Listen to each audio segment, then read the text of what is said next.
Back again with the display of the patio tractors. Got a few tractors out for my cousin's wedding here at home. So as everybody's here, I displayed them, had my fence up, and before I put them all away again, just showing how I got them set up.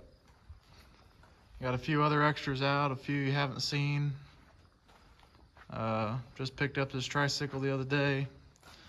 It'll be a video upcoming. Another loader that you haven't seen, which is this 316, all been rebuilt. And my 620 propane.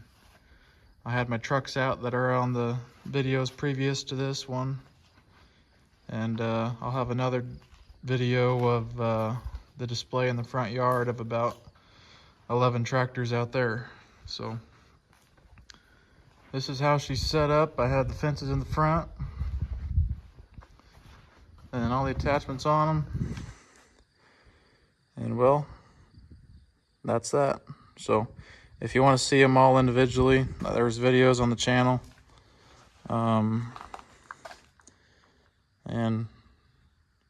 tune in for more videos upcoming. Take care.